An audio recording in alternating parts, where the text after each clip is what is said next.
Assalamualaikum warahmatullahi wabarakatuh. Kembali lagi dengan saya Nailah Lizara dengan NIM 2403060005 dari Prodi Ilmu Hadis. Apa kabar kalian semua? Semoga sehat selalu ya. Tetap semangat, tetap penasaran terhadap hal-hal baru yang ada di dunia ini. Hari ini aku mau ngajak kalian ngobrolin topik yang kesannya berat tapi aslinya menarik banget, yaitu tentang kontribusi filsafat Islam dengan filsafat Yunani dan filsafat Barat modern.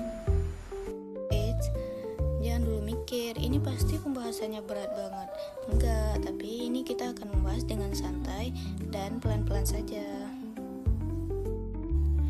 Jadi gini, secara sejarah emang betul kok umat Islam tuh dulunya banyak belajar filsafat dari para filsuf Yunani. Ini wajar karena filsafat Yunani udah ada ribuan tahun sebelum Islam datang. Para tokoh seperti Socrates, Aristoteles, Plato itu udah berpikir tentang kehidupan, kebenaran, dan alam semesta sejak lama banget. Tapi yang keren adalah umat Islam gak cuma belajar dan niru doang. Mereka justru kasih kontribusi besar yang bikin filsafat Yunani hidup lagi, bahkan jadi fondasi kebangkitan Barat di kemudian hari. Dan kontribusi umat Islam secara umum bisa kita ringkas jadi 3 poin utama. Poin pertama yaitu menyelamatkan filsafat Yunani. Zaman awal Islam, filsafat Yunani itu bisa dibilang udah banyak barang antik yang tenggelam. Maksudnya gak dipelajari, bahkan dilupakan.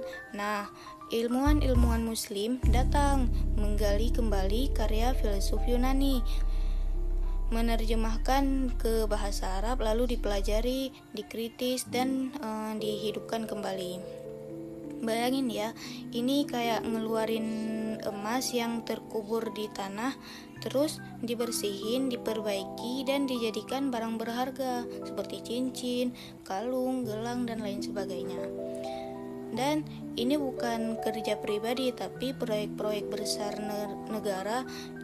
Jadi memang serius banget usahanya. Poin kedua, menginternasionalkan filsafat Yunani. Dulu orang Eropa gak banyak yang tahu bahwa Yunani itu pernah terjadi pusat filsafat. Mereka baru tahu setelah baca karya-karya para filsuf.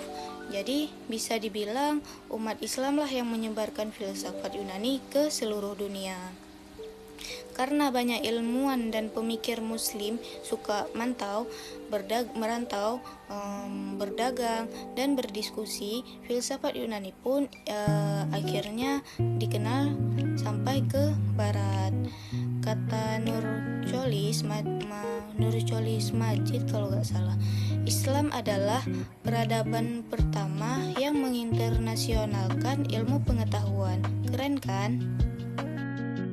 Poin yang ketiga, menyempurnakan filsafat Yunani dengan ilmu pengetahuan.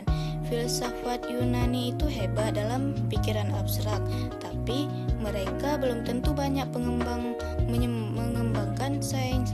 Nah, disinilah para ilmuwan muslim ambil peran. Mereka menambahkan ilmu matematika, astronomi, kedokteran, dan lain sebagainya dalam tradisi filsafat. Kemudian filsafat gak lagi cuma mikir ada dan tiada, tapi juga bisa dipakai untuk memahami realitas secara ilmiah. Apa sih dampaknya ke dunia barat? Sekarang pertanyaannya, apa pengaruh buat dunia barat? Besar banget. Menurut Prof.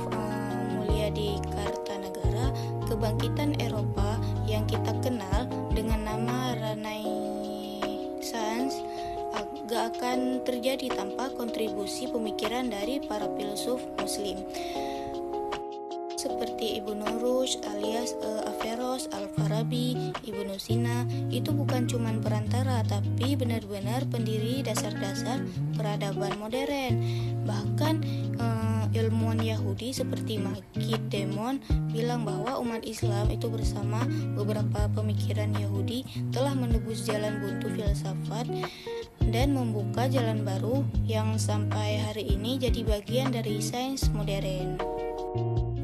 Nah, dari semua cerita tadi, apa sih hikmahnya? Yang pertama, ilmu itu lintas zaman dan lintas budaya. Enggak masalah kita belajar dari siapapun, asalkan kita niat mengembangkan dan menyebar buat kebaikan. Yang kedua, umat Islam bukan cuma pewaris ilmu, tapi juga pencipta. Jadi, jangan minder kalau belajar filsafat atau fisika ataupun lainnya. Kita punya sejarah panjang di bidang itu. Yang ketiga, penting banget buat berpikir kritis dan bijak. Ilmuwan Muslim gak cuma menerima mentah-mentah pemikiran Yunani, mereka mengkritis, menyesuaikan, dan menyempurnakan. Dan ini jadi pelajaran buat kita, jadi jangan asal ikut-ikutan, tapi paham dan telaah. Kemudian yang keempat, belajar itu bukan cuman buat diri sendiri, tapi buat manusia. Ilmu adalah bagian dari misi Islam. Apa itu? Yaitu sebagai rahmat bagi seluruh alam. Jadi sekarang kalau ada yang bilang, ngapain sih belajar filsafat, kan cuma mikir yang gak penting, kamu kan udah tahu jawabannya.